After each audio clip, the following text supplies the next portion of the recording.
Hey guys, it's Wayne Santos, one of the editors here at CGM, and for this week's Sound Off, I'm going to be sounding off against Ubisoft, which coincidentally enough seems to be the favorite target of everybody at the office. So I figure I'll just do my bit and bully on them a little bit as well. But, you know, they've actually kind of got it coming. Over the last few months, Ubisoft is they've been less than honest with people, and as a result, there are now trust issues with this French company. I mean, you know, it's like they originally started out in France. Now they're like, you know, Montreal, Quebec. They're everywhere. But the basic problem is people no longer believe in Ubisoft when they say something, and the reason for that goes as far back as, like, you know, past E3s when they were showing off. There's a term.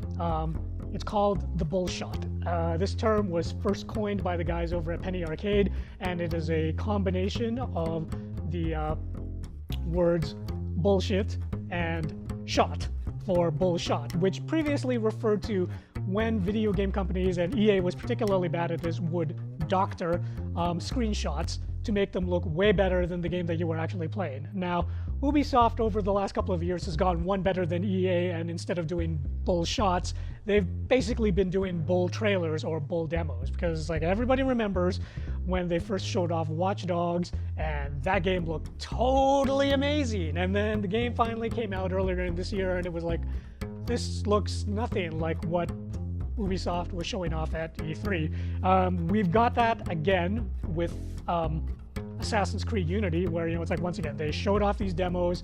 The demos were on, like, high-powered PCs with all the settings maxed out, and once again, the game looked totally amazing. Now, a couple of weeks later, not only does the game look nothing like the trailers that came out, but it's also plagued with all kinds of bugs, which you might expect from a B middle tier company, and you might expect it from, you know, an indie group that, you know, it's like doesn't have a whole lot going for them, but from a big AAA company with, like, a massive quality assurance team, it's really quite surprising that you get so many of those bugs through.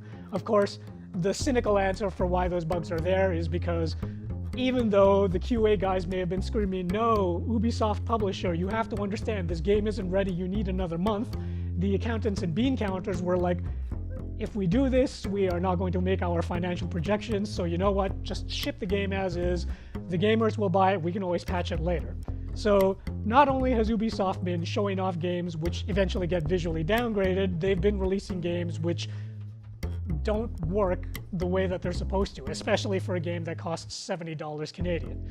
So now we're in this interesting position where EA has been putting out games like Dragon Age Inquisition, which has everybody going like, oh my god, EA, you've made a good game, there's very little to complain about here.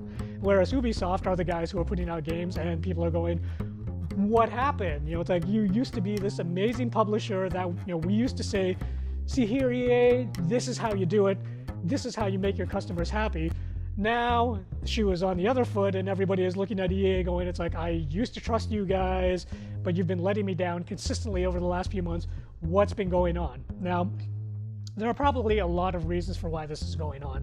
The biggest reason, of course, would be just the insane annual release schedule that Ubisoft has for their bigger titles like Assassin's Creed. They do not have the same situation as Activision, which is the model that they're following.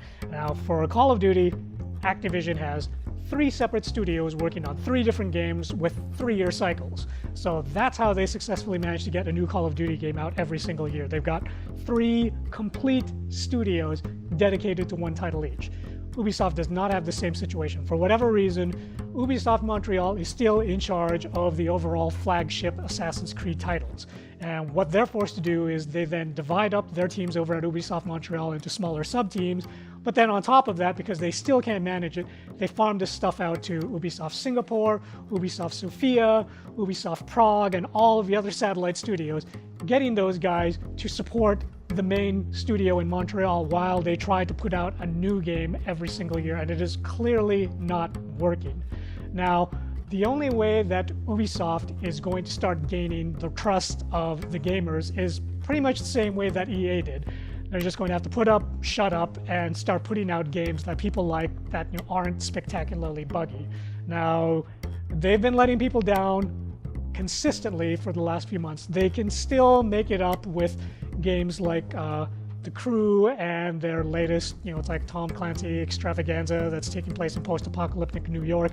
Although even with that game, everybody's kind of looking at it going, that looks a little too good to be true. Could it possibly live up to those demos? We'll see. On my end, I'm not particularly picky and I'm an old school fanboy, so for me personally, Ubisoft, if you want to make me happy and say all sins are forgiven, just go to Michel and Cell, give him a ton of money, and let's just get Beyond Good and Evil 2 out, because that's all I really want from you. See you.